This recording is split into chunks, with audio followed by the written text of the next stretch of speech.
জঙ্গি নিয়ে ভঙ্গি করার সময় এবার শেষ। সত্যিকারের জঙ্গি কোথায় দেখছে বাংলাদেশ? আরে ও দেশের মানুষ হইছেনি হুশ পাইছেনি ভাইটের, জঙ্গি বলে আর দেখো না মোল্লা মুন্সিদের। আওয়াজ আসতে কেন, ভয় পান নাকি?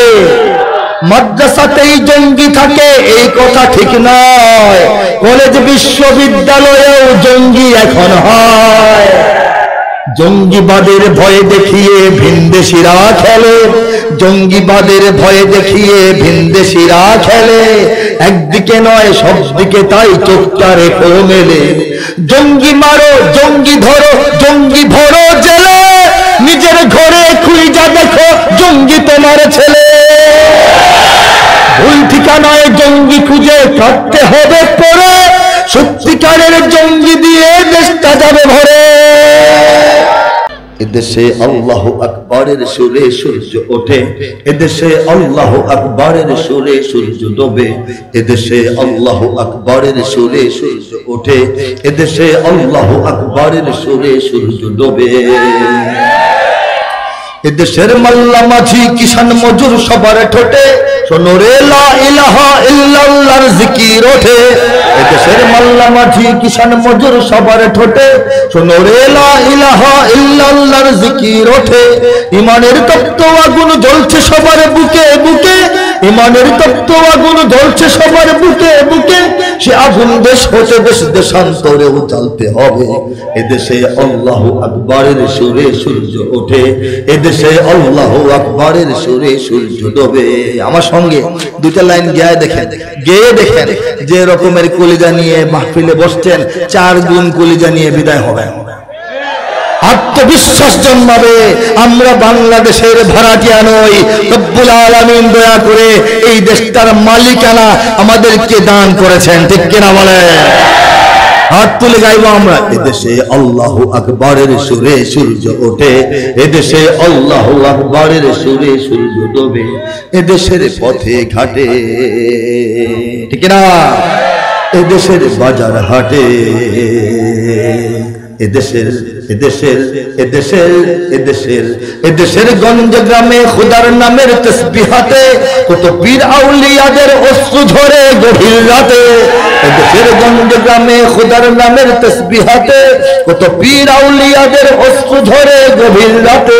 যে দেশের সন্তানেরা মক্তবে যায় কুরআন বুকে, যে দেশের সন্তানেরা মক্তবে যায় কুরআন বুকে, সে দেশে আল কোরআনের শাসন কায়েম করতে হবে। এদেশে আল্লাহু আকবারের সুরে সূর্য ওঠে, এদেশে আল্লাহু আকবারের সুরে সূর্য ডোবে। এদেশের জলে স্থলে, এদেশের ফুল ফসলে, এদেশের এদেশের এদেশের এদেশের এদেশের সবুজ মাটি সবুজ ঘাসে সবুজ বনে, মদিনার সবুজ মিনার ঝলসে ওঠে 2 নয়নে। এদেশের শিকড় তো নয় দিল্লিতে বা ওয়াশিংটনে, এদেশের শিকড় তো নয় দিল্লিতে বা ওয়াশিংটনে, এদেশের শিকড় জানি ছড়িয়ে আছে দূর আরবে। এদেশে আল্লাহু আকবারের সুরে সূর্য ওঠে, এদেশে আল্লাহু আকবারের সুরে সূর্য ডোবে। এদেশে আল্লাহু আকবারের সুরে সূর্য ওঠে, এদেশে আল্লাহু আকবারের সুরে সূর্য ডোবে, ঠিক কিনা বলেন? এদেশে প্রতিদিন সূর্য উদিত হয় ফজরের আজানের ধ্বনিতে, ঠিক কিনা বলেন? প্রতিদিন সূর্য অস্তমিত যায় মাগরিবের আজানের ধ্বনির সঙ্গে সঙ্গে, ঠিক কিনা সবাই জোরে বলেন? ইমানের তপ্ত আগুন জ্বলছে সবার বুকে বুকে, কথা সত্য কিনা বলে? সেই আগুন কার কার বুকে জ্বলছে? দাঁড়িয়ে হাত তুলে তাকবীর দিয়ে প্রমাণ করে দেখো।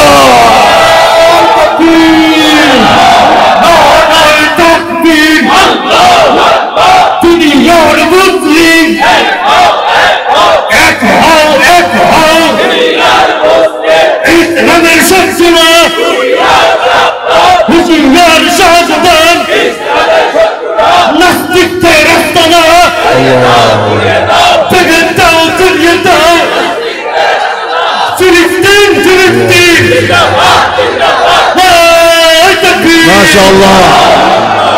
হে যুবক তুমি বাঙালি হও কিংবা ইন্ডিয়ান, কিংবা জার্মান, জাপানি কিংবা চাইনিজ, রাশিয়ান, স্প্যানিশ, ড্যানিশ, ফরাসি কিংবা ব্রিটিশ, আমেরিকান, আরবি, আজমি, ইরানি, তুরানি, তুর্কি বা আফগান, মুসলমান, মুসলমান তুমি তো মুসলমান, মুসলমান, মুসলমান তুমি তো মুসলমান। ঠিক না বলেন?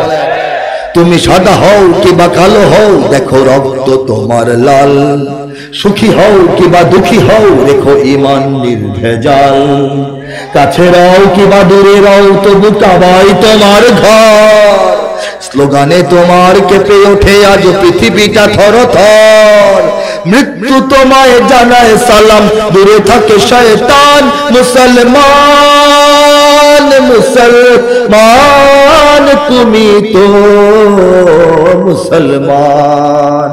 হে যুবক, তুমি বাঙালি হও কিংবা ইন্ডিয়ান, কিংবা জার্মান, জাপানি কিংবা চাইনিজ বা রাশিয়ান, স্প্যানিশ, ড্যানিশ, ফরাসি কিংবা ব্রিটিশ কিংবা আমেরিকান, আরবি, আজমি, ইরানি, তুরানি, তুর্কি অথবা তুমি আফগান, তুমি তো একজন মুসলমান। ونشهد أن سيدنا ونبينا وحبيبنا وسندنا ومولانا محمدا عبده ورسوله صلى الله تعالى عليه وعلى آله وأصحابه وبارك وسلم تسليما كثيرا كثيرا. أما بعد فأعوذ بالله من الشيطان الرجيم. بسم الله الرحمن الرحيم. يريدون ليطفئوا نور الله بأفواههم والله متم نوره ولو كره الكافرون. صدق الله العظيم.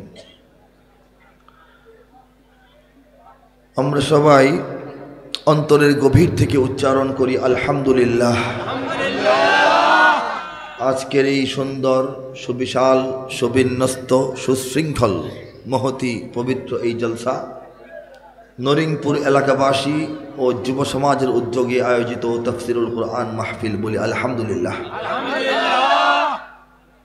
এই মাহফিলের পরম শ্রদ্ধাভাজন সভাপতি, আমন্ত্রিত মেহমানবৃন্দ, উপস্থিত সময় এবং সমাজের শ্রেষ্ঠ সন্তান ওলামায়ে কেরাম, মাদ্রাসা, স্কুল, কলেজ, ইউনিভার্সিটির ছাত্ররা, দূর দূরান্ত থেকে যারা শুনতে পাচ্ছেন, পর্দার আড়াল থেকে যারা শুনতে পাচ্ছেন, আমার অত্যন্ত সম্মানীয় মা এবং বোনেরা, মাহফিলে উপস্থিত দেশ দরদি, দিন দরদি, আল্লাহ ও তার রাসূলের প্রেমিক তাওহীদি জনতা, হৃদয়ের গভীর থেকে সবাইকে জানাই ঈমানি শুভেচ্ছা এবং আন্তরিক মোবারকবাদ।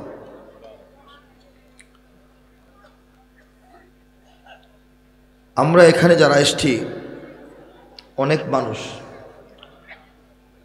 আমাদের সবার নাম কিন্তু একটা না, ঠিক কিনা বল? ঠিকানাও এক জায়গায় না,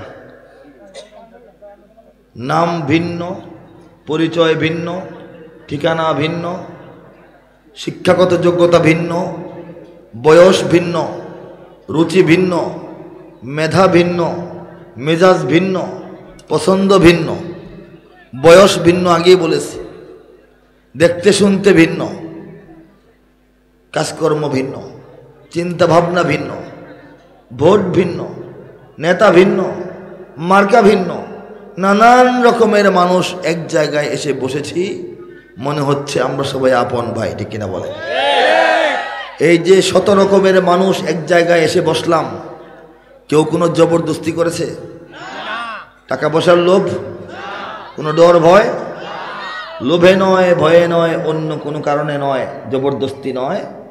আমরা এখানে একটা পরিচয় সবাই এসছি, আমরা সবাই হযরত মুহাম্মদ মুস্তাফা সাল্লাল্লাহু আলাইহি ওয়াসাল্লামের গর্বিত উম্মত, ঠিক কিনা বলেন?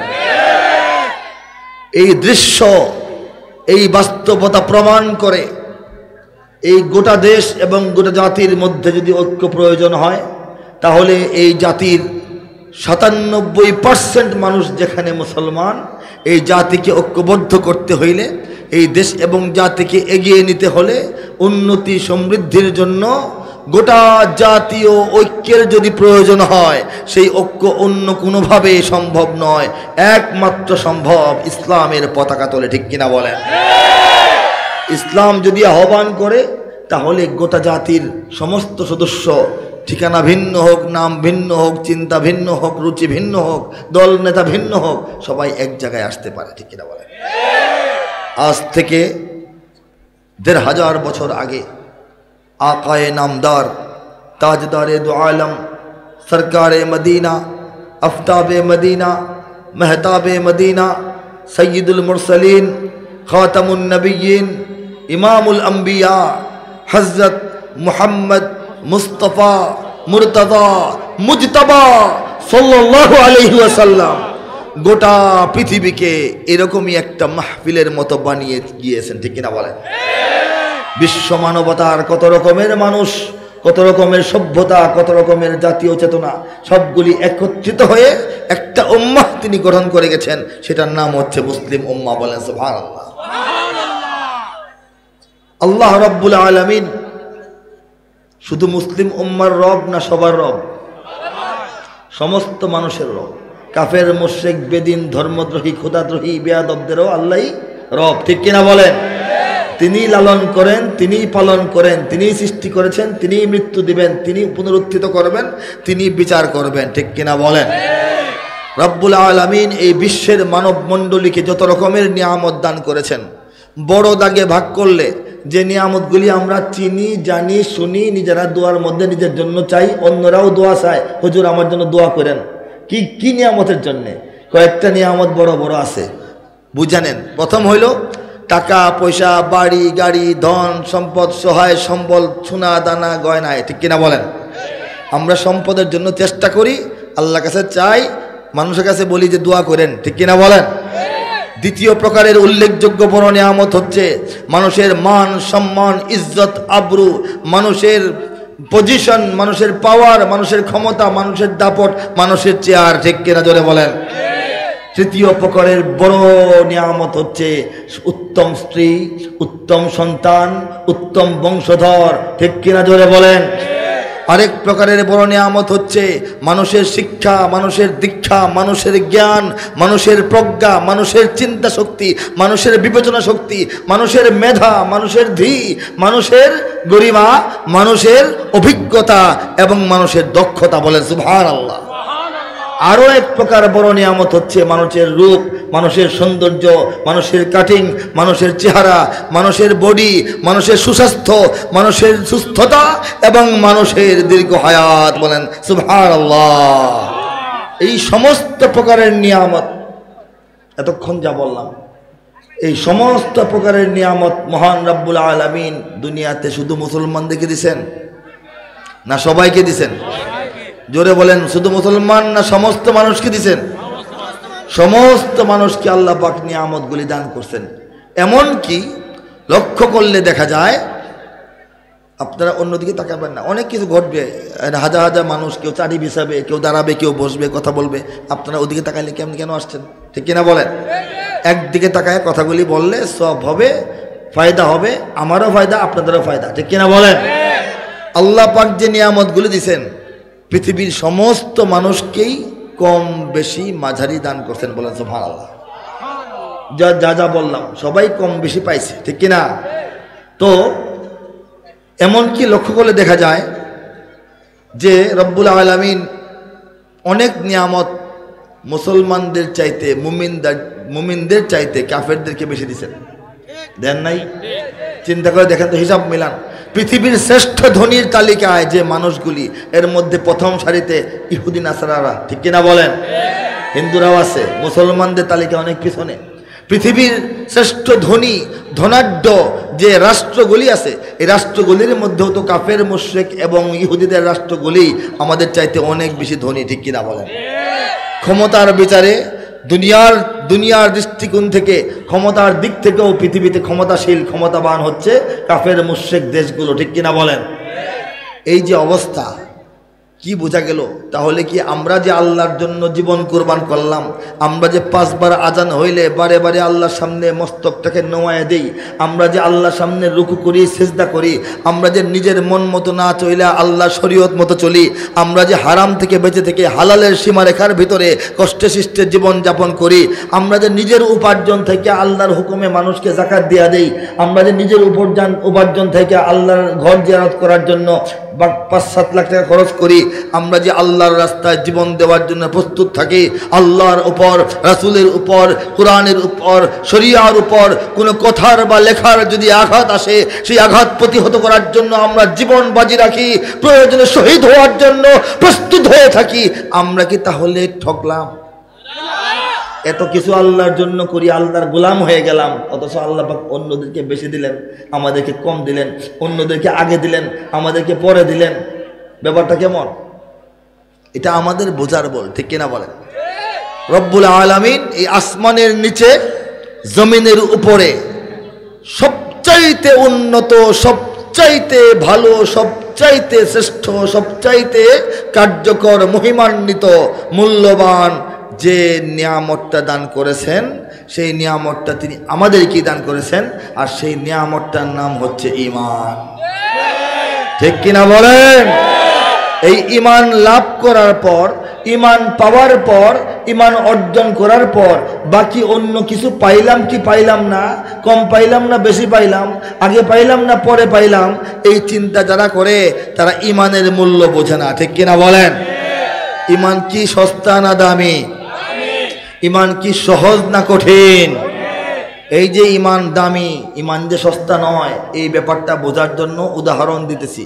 আমরা তো মুখে সবাই বলি, কিন্তু আসলে ঈমানটা কতটুকু মূল্যবান এটা বোঝা দরকার আছে না? দেখেন তো, আল্লাহর প্রিয় নবী, বড় একজন নবী, হযরত নূহ আলাইহিস সালাম, নাম শুনছেন কে কে? হাত তোলেন। হযরত নূহ আলাইহিস সালাম নাম শুনছেন কে কে? হাত তোলেন।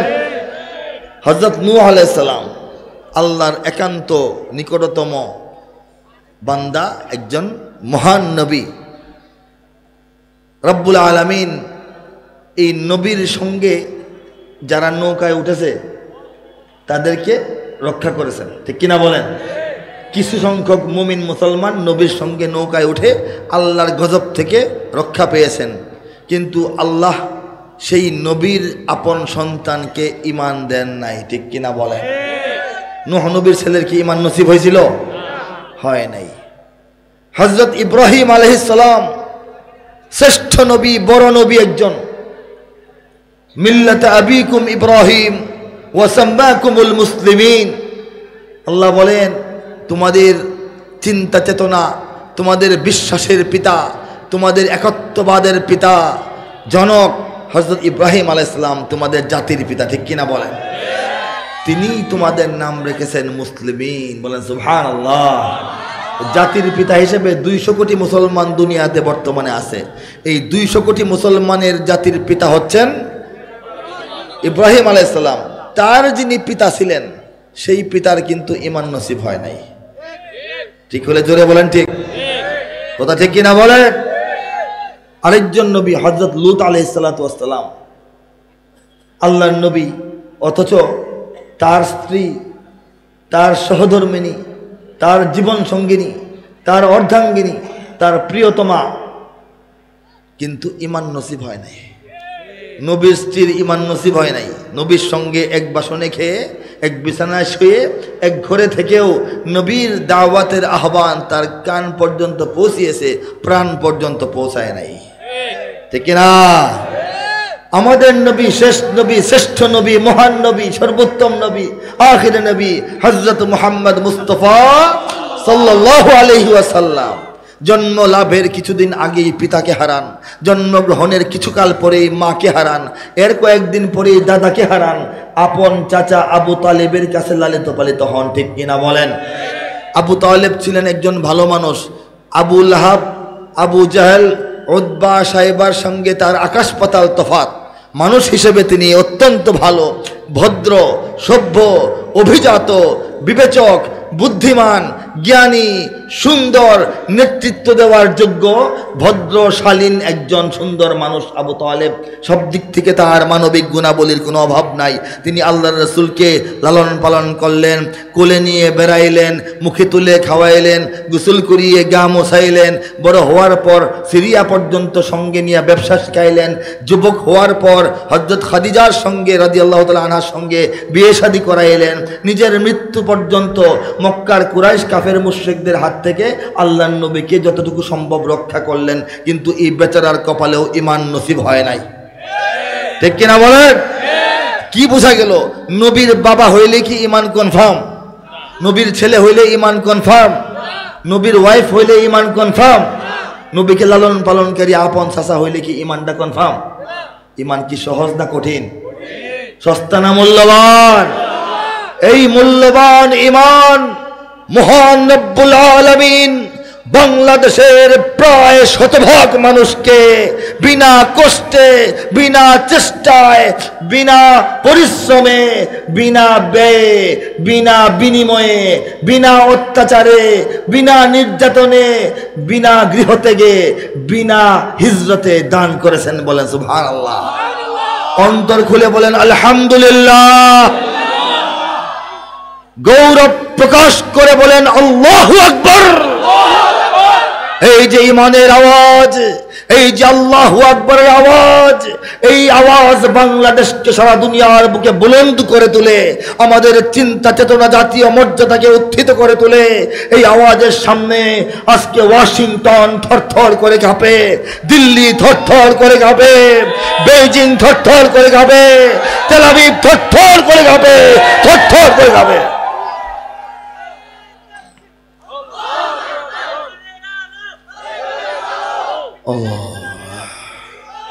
ঠিক কিনা বলেন? এটা এভাবে ভাবতে হবে, আমরা মায়ের পেট থেকে ঈমান নিয়ে দুনিয়া এসে পড়ছি।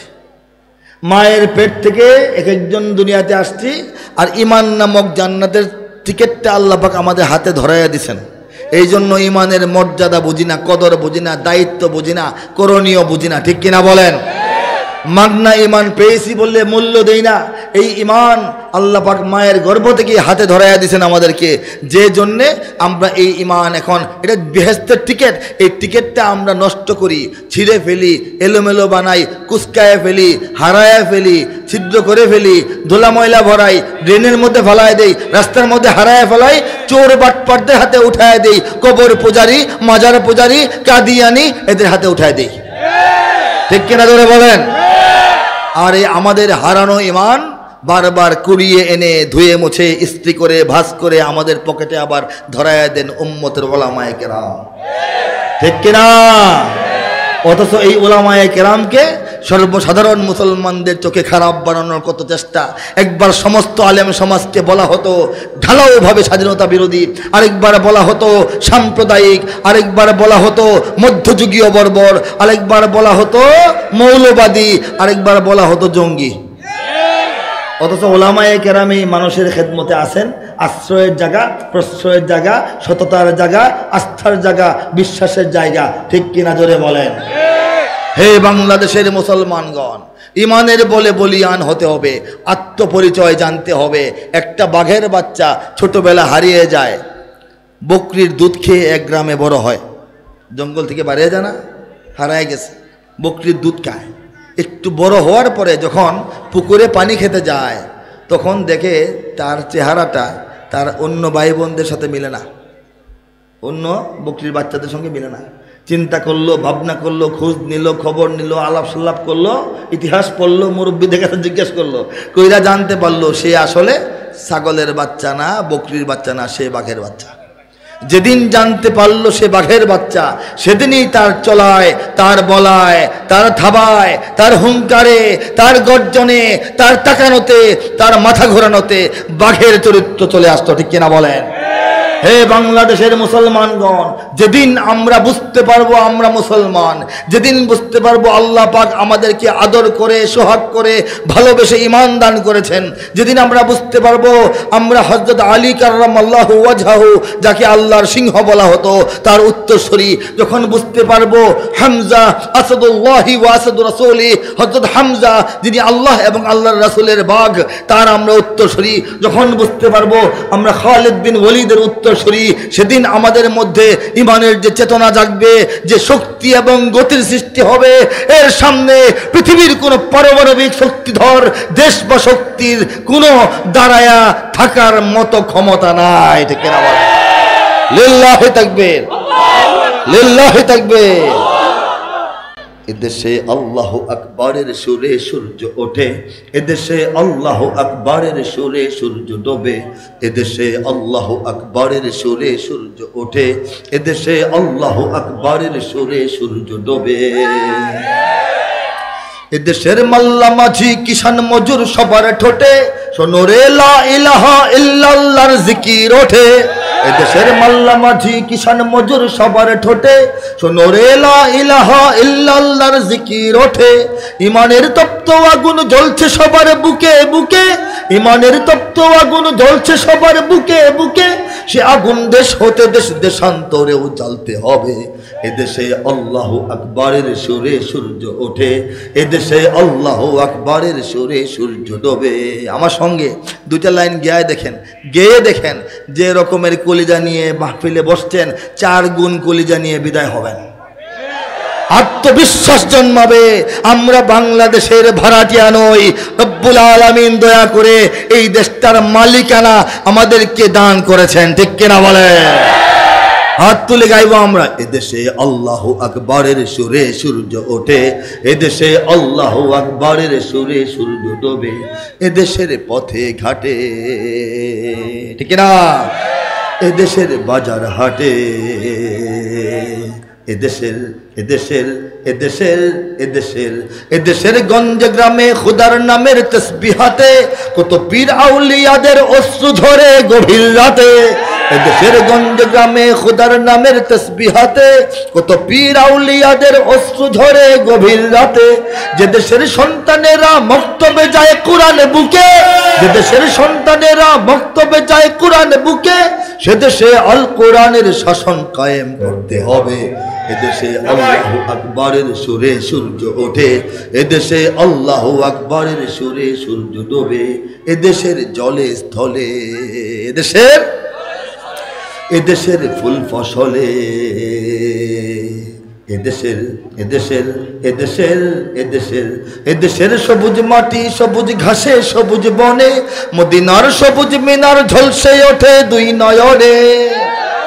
এদেশের শিকড় তো নয় দিল্লিতে বা ওয়াশিংটনে, এদেশের শিকড় তো নয় দিল্লিতে বা ওয়াশিংটনে, এদেশের শিকড় জানি ছড়িয়ে আছে দূর আরবে।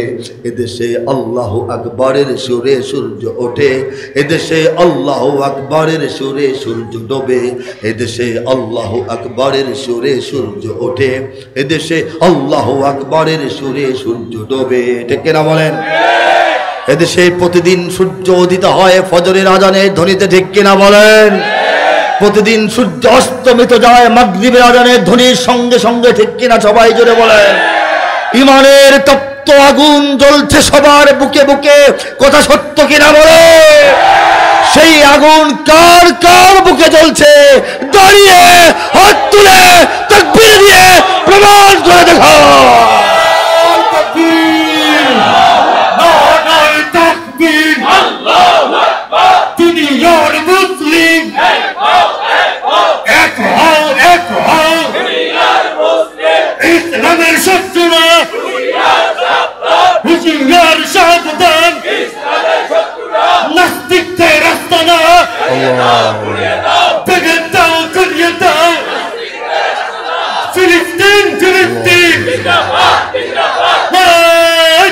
মাশাআল্লাহ।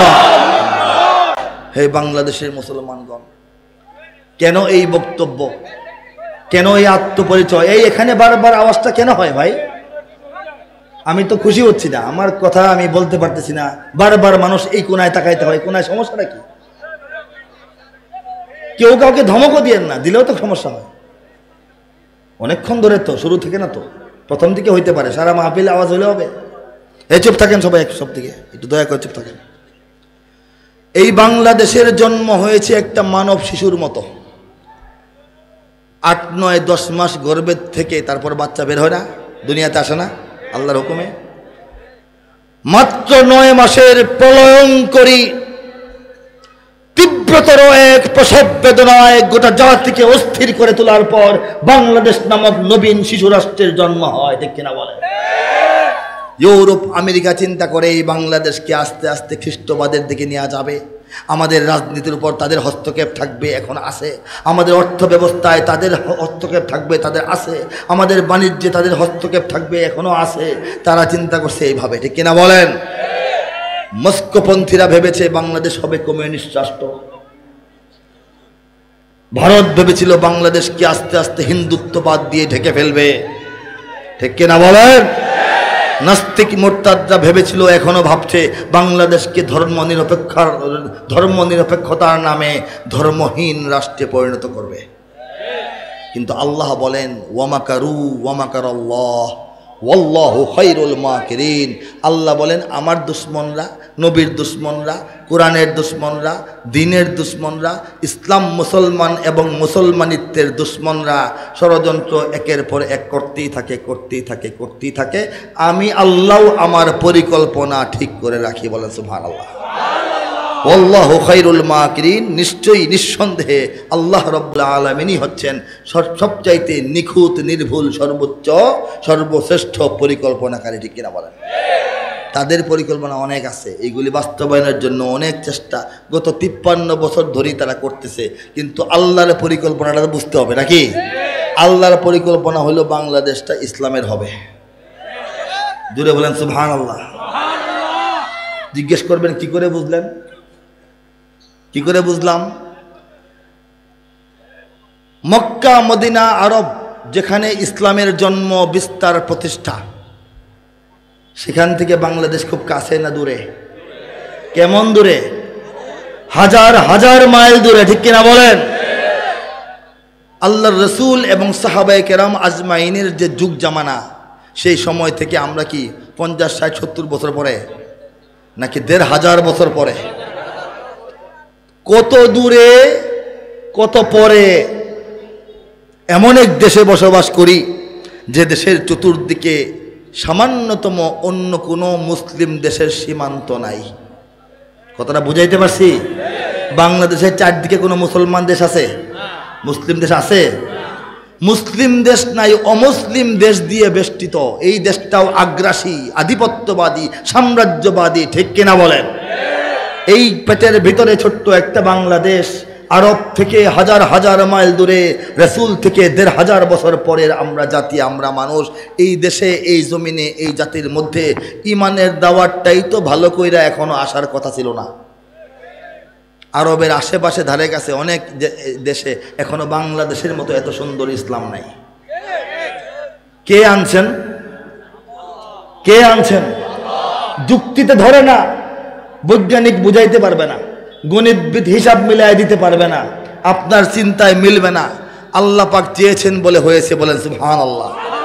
এই যে বললাম আল্লাহর পরিকল্পনা, নাইলে এই বাংলাদেশটা কে চিনে বলেন? এই সাগর পাড়ের দেশ, এই পোকামাকড়ের দেশ, এই বন জঙ্গলের দেশ, এই পেক্কাদা মাটির দেশ, অধিকাংশ অশিক্ষিত মানুষের দেশ, অধিকাংশ দরিদ্র মানুষের দেশ, অবহেলিত দেশ। এই দেশটাকে আল্লাহ পাক অবহেলা করেন নাই, আল্লাহ ভালোবেসেছেন। আল্লাহ পাক বাংলার জমিনকে শুধুমাত্র ইসলামের জন্য নির্বাচিত করে রেখেছেন, ঠিক কিনা বলেন? এটা হচ্ছে আল্লাহর পরিকল্পনার প্রথম অংশ, বলেন সুবহানাল্লাহ। বোঝা গেছে? তা না হলে আপনারা নিজেরা মাথা খাটায় দেখেন না, সবার তো বিবেচনা আছে। ভারতবর্ষ মুসলমানরা শাসন করেছে প্রায় 850 বছর। 500 বছর তো মুঘলরাই করেছে। সম্রাট বাবর, তার ছেলে হুমায়ুন, তার ছেলে আকবর, তার ছেলে এমনি এমনি আস্তে আস্তে আওরঙ্গজেব এগুলি পার হয়ে আসে, জাহাঙ্গীর পার হয়ে বাহাদুর শাহ জাফর পর্যন্ত ইংরেজের সময়। স্যার এর আগে পাঠানরা শাসন করেছে, শেরশাহ সুরি নাম শোনেন নাই? ওরা ওই গোষ্ঠী। তো ভারতটাকে মুসলমানরা শাসন করেছে 800 বছর। 800 বছর মুসলমানদের শাসন হওয়া সত্ত্বেও ভারতে কি হিন্দুদের চেয়ে মুসলমানের সংখ্যা বেড়ে গেছে? এখন কি মুসলমান বেশি ভারতে না হিন্দু ভাই বেশি বলেন তো? হিন্দুদের চেয়ে মুসলমানের সংখ্যা তো বাড়ে নাই। বোঝা গেল খালি মুসলমানরা শাসন করলেই এলাকায় ইসলামের প্রচার হয়ে যায় না, মুসলমান শাসন করলেই এখানে মুসলমান নাগরিকের সংখ্যা বেড়ে যায় না।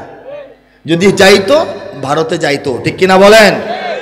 সেই ভারত, যে ভারতকে 800 বছর শাসন করেও মুসলিম সংখ্যা বাড়ানো গেল না, বাড়ল না, সেই ভারতের পেটের ভিতরে ছোট্ট বাংলাদেশের মধ্যে প্রায় 100%ই মুসলমান। প্রায়। এটা কি আল্লাহর সাহায্য ছাড়া হয়েছে? আল্লাহর পরিকল্পনা ছাড়া হয়েছে? প্রথম।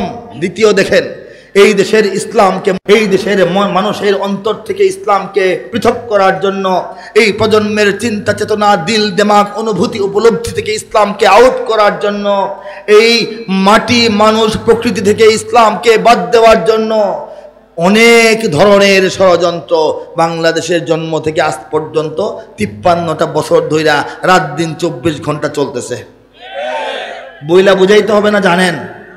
একটু ইঙ্গিত দেই। শত শত শত শত জানা অজানা, চেনা অচেনা, বৈধ অবৈধ সরকারের চোখের সামনে বা আড়ালে এনজিও, বিদেশি এনজিও, মিশনারি নামে খ্রিস্টান মিশনারিগুলো, বিভিন্ন এনজিওগুলো এদেশের পার্বত্য জেলাগুলিতে, আমাদের উত্তরবঙ্গের দরিদ্র জেলাগুলিতে চাদরের নামে, দানের নামে, টাকার নামে, ট্যাবলেটের নামে, চিকিৎসার নামে, শীতের নামে, কম্বলের নামে, শিক্ষার নামে, উন্নয়নের নামে, ঘর বান্ধা দেওয়ার নামে, টিনের সালের নামে মানুষের ঈমান নষ্ট করার চেষ্টা চালিয়ে যাচ্ছে। এক গেল। দুই, যত মিডিয়া আছে এই দেশে, এই মিডিয়ার মধ্যে 100-র মধ্যে 2-3টা বাদ দিয়া বাকি 97-98টা মিডিয়াই ইসলামের ক্ষতি করার জন্য তাদের সংবাদে, তাদের প্রতিবেদনে, তাদের ফিচারে, তাদের কথাবার্তায়, তাদের টকশোতে, তাদের নাটকে, তাদের সিনেমায়, তাদের অনুষ্ঠানে 24 ঘন্টা ইসলামকে ঘায়েল করার চেষ্টা করতেছে। বড় বড় জায়গায়, বড় বড় দেশের যে মহাপরিচালক যে পদগুলি আছে, বিভিন্ন একাডেমি, বিভিন্ন ইনস্টিটিউশন, বিভিন্ন ফাউন্ডেশনের যারা নেতৃত্বে আছে, কর্তৃত্বে আছে, বাংলাদেশের বড় বড় ইউনিভার্সিটি যারা প্রধান দায়িত্বের চেয়ারগুলিতে আছে, বড় বড় এই তাদের মধ্যে 80% কি 85% নাস্তিক্যবাদী চেতনা লালন করে। তারা কবি, সাহিত্যিক, বিভিন্ন নামে, গবেষক নামে, প্রকাশক নামে, তারা সংস্কৃতিকর্মী নামে তাদের লেখায়, তাদের কথায়, তাদের ছড়ায়, তাদের গল্পে, তাদের কবিতায়, তাদের ছন্দে, তাদের প্রবন্ধে, তাদের নিবন্ধে, তাদের বইয়ে, তাদের বই মেলায়, তাদের লেকচারে, তাদের আলোচনায়, তাদের মন্তব্যে, সব জায়গায় ইসলামকে খ্যাত করার, ইসলামকে ছোট করার, ইসলামকে নিচে ফেলার, ইসলামকে পিছে ফেলার, ইসলামকে মানুষের কাছে অচল বলে সাব্যস্ত করার চেষ্টা চালিয়ে যাচ্ছে। ঠিক কিনা বলেন? লক্ষ লক্ষ পাউন্ড ডলার বাংলাদেশ এবং ইসলামকে একটু আলাদা করার জন্য খরচ হইতেছে। কিন্তু আল্লাহ পাক বলেন, ইউরিদুনা লিইউতফিউ নূরাল্লাহি বিআফওয়াহিহিম। আলোচনা শুরুতে যে আয়াত আমি তেলাওয়াত করেছিলাম, ফিরে গেলাম শুরুতে। ইউরিদুনা লিইউতফিউ নূরাল্লাহি বিআফওয়াহিহিম ওয়াল্লাহু মুতিম্মু নূরিহি ওয়ালাউ কারিহাল কাফিরুন। বলেন সুবহানাল্লাহ। আল্লাহ বলেন, আমার দুশ্মন, ইসলামের দুশ্মন, এরা চায় আমার বাতি, আমার জ্যোতি ফু দিয়া নিভায় ফেলতে চায়। অথচ আমি আল্লাহ কি চাই? আল্লাহু মুতিম্মু নূরিহি, আল্লাহ তো চান তার বাতিকে সমুজ্জ্বল ভাবে পূর্ণাঙ্গ রূপে প্রজ্বলিত করতে। ঠিক কিনা বলেন? ওয়ালাউ কারিহাল কাফিরুন। আল্লাহ বলেন, ওরা চায় নিভাইতে, আমি চাই জ্বালাইতে। অবশ্যই আমি জ্বালাবো। আমার জ্বালানোর কারণে যদিও তাদের খারাপ লাগে, ভাল লাগে না, রাগ উঠে, জলে, তারা এই টকশোতেও এই কথা বলে, সংসদে চিল্লাচিল্লি করে, রাস্তায় দৌড়াদৌড়ি করে, কোনো লাভ হবে না। কে বলেছেন? এই আয়াতের তর্জমা তাফসীর যতভাবে করেন, এটা যে মূল কথা দাঁড়াবে, এটা যে মূল নির্যাস দাঁড়াবে, এটা বাংলাদেশের জমিনে বাস্তবায়িত হতে আমরা দেখতে পাচ্ছি, ঠিক কিনা বলেন? দেখেন তারা কি চেষ্টা কম করছে আল্লাহর বাতি নিভাইতে? বাংলাদেশে নিভবে গেছে না জ্বলতেছে? বলেন তো, আপনারা সাক্ষী দিয়ে বলেন, আল্লাহ খুশি হবেন। আল্লাহ দান করেছেন, আমাদের স্বীকার করতে হবে। এত এত ষড়যন্ত্রের পরেও যেখানে ইসলাম এই ষড়যন্ত্রের মোকাবেলায় টিকার কথা না, ধুয়ে মুছে পরিষ্কার হইয়া এই দেশ থেকে বিদায় হয়ে যাওয়ার কথা, ওদের দৃষ্টিভঙ্গিতে এটাই হওয়ার কথা ছিল। 50 বছর কাজ করেছে, ইসলাম আবার থাকে কেমনে? ইসলামপন্থী মানুষদের এই দেশে নাই যোগ্যতা, নাই পড়াশোনা, নাই যোগ্য নেতা, নাই সংগঠন, নাই ভালো কর্মী, নাই ভালো অফিস, নাই কোনো টাকা পয়সা, নাই বিদেশি শক্তি, নাই মিডিয়া। আমাদেরকে তো ধাক্কা মারলে আমরা পড়ে যাওয়ার কথা, ঠিক কিনা বলেন? কিন্তু আল্লাহ চান তার বাতি জ্বলবে। কাজেই আপনারা হিসাব মিলিয়ে দেখুন, এত ষড়যন্ত্রের পরেও বাংলাদেশে মসজিদ কমছে না বাড়ছে? মাদ্রাসা কমে না বাড়ে? আলেমের সংখ্যা কমছে না বাড়ছে? হাফেজের সংখ্যা কমছে না বাড়ছে? 7টা গ্রাম খুঁজে একটা মুফতি আগে খুঁজে পাওয়া যেত না, এখন একটা গ্রামে 7টা মুফতি পাওয়া যায়, ঠিক কিনা বলেন? এই বাংলাদেশকে আল্লাহ পাক শুধু ইসলামের খেদমতেই না, সারা দুনিয়ার 200 কোটি মুসলমানের নেতৃত্বেও কাজে লাগাচ্ছেন। প্রমাণ দিচ্ছি, এই বাংলাদেশকে আল্লাহ পাক পৃথিবীর 100, 150, 200 রাষ্ট্রের মধ্যে যে প্রতিযোগিতা হয়, সেই কুরআনুল কারীমের হিফজের প্রতিযোগিতায় বাংলাদেশ 1 নম্বর হয়। আল্লাহু আকবার বলেন, সুবহানাল্লাহ বলেন, আলহামদুলিল্লাহ বলেন। আরব বিশ্বে বিশাল বিশাল দামি দামি মসজিদ কায়েম করা হয়, সেই সব মসজিদের মুয়াজ্জিন, ইমাম, খতিব এবং তারাবির ইমাম বাংলাদেশ থেকে সংগ্রহ করে নেওয়া হয়, ঠিক কিনা বলেন? সারা দুনিয়ার মুসলমানদের পবিত্র হজের পর দ্বিতীয় বৃহত্তম সমাবেশ তাবলীগের ইজতিমা এই বাংলাদেশের রাজধানীর বুক চিরে বয়ে যাওয়া তুরাগ নদীর পারে টঙ্গীর ময়দানে অনুষ্ঠিত হয়, ঠিক কিনা? আল্লাহ পাক আমাদেরকে নেতৃত্বে কাজে লাগাচ্ছেন, ঠিক কিনা বলেন? আল্লাহ চাচ্ছেন বাংলাদেশ ইসলামের হবে, বলেন সুবহানাল্লাহ। ভয় আছে কোনো? আল্লাহ পাক গোপনে গোপনে, নীরবে নীরবে, শত সহস্র শত্রুপক্ষের চোখ ফাঁকি দিয়ে বাংলাদেশকে আস্তে আস্তে ইমানের শক্ত ঘাঁটিতে রূপান্তরিত করেছেন। সেই দুর্গের ইমানের সৈনিক কারা? হাত তুলব। লিল্লাহি তাকবীর, লিল্লাহি তাকবীর। ইমানের সৈনিকেরা ভয় পেও না, রাত্রি আধার হচ্ছে বলে। ভয় পান? ইমানের সৈনিকেরা ভয় পেও না, রাত্রি আধার হচ্ছে বলে। যত রাত হোক না আধার আসবে সকাল সময় হলে, যত রাত হোক না আধার আসবে সকাল সময় হলে। এ স্বাধীন জন্মভূমির রক্ষীরা সব প্রস্তুতি নাও, দিন বদলে। এ লড়াই লড়তে হবে শক্তি সাহস বুদ্ধি বলে, এ লড়াই লড়তে হবে শক্তি সাহস বুদ্ধি বলে, ঠিক না? ওরা ইসলাম যদি চায় বাদ দিতে সংবিধান থেকে, চায় না কিছু লোক? বাংলাদেশের সংবিধানে রাষ্ট্রধর্ম হিসাবে ইসলাম কেন আসলো? মানায় না, মানি না, চলবে না, থাকবে না, রাখবো না বলার লোক ছিল না? ইসলাম নাই না সেই লোকটাই নাই? জোরে বলেন না কেন? ইসলাম নাই না সেই লোকগুলাই নাই? ওরা ইসলাম যদি চায় বাদ দিতে সংবিধান থেকে, আমরা কি ঘুমিয়ে থাকবো? মোরা ইসলাম দিয়ে এই রাষ্ট্রটাকেই রাখবো ঢেকে। ওরা কোরআনকে অসম্মান যদি দেয় দেখবো সেকে, কাফনের পরব কাপড় গায়ে শহীদের রক্ত মেখে। শহীদের রক্ত ধারায় এদেশের পাড়ায় পাড়ায়, শহীদের রক্ত ধারায় এদেশের পাড়ায় পাড়ায়। সময়ের এক ইশারায়, সময়ের এক ইশারায় লক্ষ আগুন উঠবে জ্বলে। ইমানের সৈনিকেরা ভয় পেও না, রাত্রি আধার হচ্ছে বলে। যত রাত হোক না আধার আসবে সকাল সময় হলে, ঠিক না? রাত গভীর, রাত পোহায় না, রাত তো কাটে না, রাত তো শেষ হয় না, মানে রাত অনেকক্ষণ ধরে চলতেছে। রাত অনেকক্ষণ ধরে চলতেছে মানে হলো রাত অনেকটা পার হয়ে গেছে। রাত অনেকটা পার হয়ে গেছে অর্থ হলো কিছুক্ষণ পরে সূর্য উঠবে ইনশাআল্লাহ। শুধু বাংলাদেশে নয়, গোটা বিশ্বের মুসলিম অধ্যুষিত অঞ্চলগুলিতে ইসলামের সূর্য, শহীদদের রক্ত স্নাত স্বাধীনতা এবং মুক্তির সূর্য ওঠার দিন অত্যন্ত নিকটবর্তী। বলেন সুবহানাল্লাহ। জাস্ট ওয়েট অ্যান্ড সি, হে মুসলমানগণ, শুধু একটু অপেক্ষা করুন আর ধৈর্য ধরে পর্যবেক্ষণ করতে থাকুন। দেশ কোন দিকে যাচ্ছে, জাতি কোন দিকে যাচ্ছে, আন্তর্জাতিক রাজনীতির পরিমণ্ডল কোন দিকে যাচ্ছে, ভূ রাজনীতির গতিবিধি কোন দিকে যাচ্ছে, আমাদের বড় বড় পরাশক্তিগুলির যে হিসাব নিকাশ কোন দিকে যাচ্ছে, খালি খেয়াল করুন। ইতিমধ্যে আমরা অনেক ইঙ্গিত, অনেক কিছু টের পেয়ে যাচ্ছি। এই তো 2024, 2050 হইতে আর 24-25 বছর দেখতে দেখতে চলে যাবে। এই কয়েক কিছু বছরের মধ্যে সারা দুনিয়ায় প্রধানতম সুপার পাওয়ার শক্তি হিসেবে ইসলামের উত্থান ঘটবে ইনশাআল্লাহ। ঠিক কিনা? প্রয়োজন আমাদের ঐক্য। পৃথিবীতে 200 কোটি মুসলমান, 10 দিয়া ভাগ দেন, 10% বের করেন, 10%-এর অবস্থান এই বাংলাদেশে প্রায় 20 কোটি মুসলমান। ঠিক কিনা? ভালো করে আদমশুমারি করলে 20 কোটির কম বাংলাদেশের মানুষ না, একটু বেশি হবে। এর মধ্যে 20 কোটি মুসলমান হবে। আমাদের দায়িত্ব আছে না? গোটা দুনিয়ার মুসলমান আমাদের ভাই। বলেন সুবহানাল্লাহ।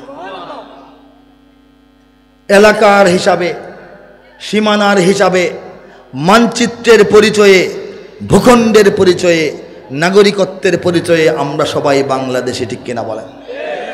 ভাষার পরিচয়ে, ভাষাভিত্তিক জাতিসত্তার পরিচয়ে আমরা সবাই বাঙালি। ঠিক কিনা বলেন? আর চিন্তা চেতনা, উপলব্ধি, অনুভূতি এবং বিশ্বাসের পরিচয়ে আমরা সবাই মুসলমান। যখন বলবো আমি বাংলাদেশি, আমার সীমানা বাংলাদেশে সীমাবদ্ধ, জোর করে বাইরে গেলে অন্য দেশের লোকেরা গুলি করবে। ঠিক কিনা বলেন? আর যদি বলি আমি বাঙালি, তাহলে পৃথিবীর যেখানে যেখানে বাঙালি আছে তাদের সঙ্গে আমার সম্পর্ক কায়েম হয়ে যাবে। যখন বলবো আমি মুসলমান, আমার এই সীমানা, আমার এই সম্পর্কের এরিয়া বাংলাদেশ তো নয়, গোটা দুনিয়ায় এটা ছড়িয়ে যাবে। এবং শুধু দুনিয়ায় নয়, এই ইমানের পরিচয় কবর, হাসর এবং আমাদের পুলসিরাত পার হইয়া জান্নাত পর্যন্ত। ঠিক কিনা বলেন? এই জাতীয়তাবাদ সবচেয়ে উন্নত মানের জাতীয়তাবাদ। কথা ঠিক কিনা বলেন? হে যুবক, তুমি বাঙালি হও কিংবা ইন্ডিয়ান, কিংবা জার্মান, জাপানি, কিংবা চাইনিজ, রাশিয়ান, স্প্যানিশ, ড্যানিশ, ফরাসি, কিংবা ব্রিটিশ, আমেরিকান, আরবি, আজমি, ইরানি, তুরানি, তুর্কি বা আফগান, মুসলমান, মুসলমান তুমি তো মুসলমান, মুসলমান, মুসলমান তুমি তো মুসলমান। দেখে না বলেন?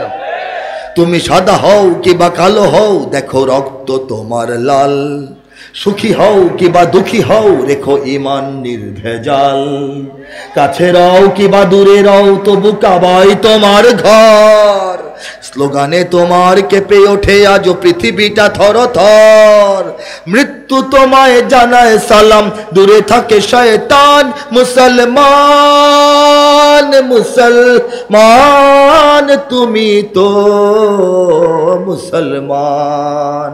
হে যুবক, তুমি বাঙালি হও কিংবা ইন্ডিয়ান, কিংবা জার্মান, জাপানি, কিংবা চাইনিজ বা রাশিয়ান, স্প্যানিশ, ড্যানিশ, ফরাসি, কিংবা ব্রিটিশ, কিংবা আমেরিকান, আরবি, আজমি, ইরানি, তুরানি, তুর্কি, অথবা তুমি আফগান, তুমি তো একজন মুসলমান।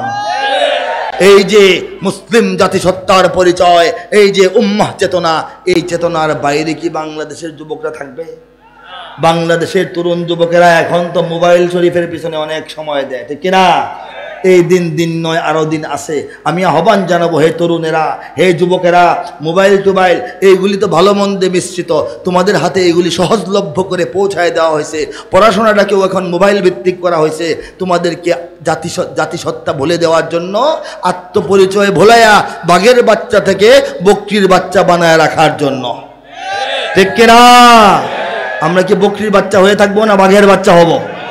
আমাদের যে পরিচয়, সেই পরিচয়ে আমরা দাঁড়ালে এই বাংলাদেশটা হবে ইসলামের দেশ, এই বাংলাদেশ হবে তাওহীদের দেশ, এই বাংলাদেশ হবে কালিমাতুশ শাহাদার দেশ, এই বাংলাদেশ হবে লা ইলাহা ইল্লাল্লাহ ঘোষিত পতাকার দেশ। ঠিক কিনা?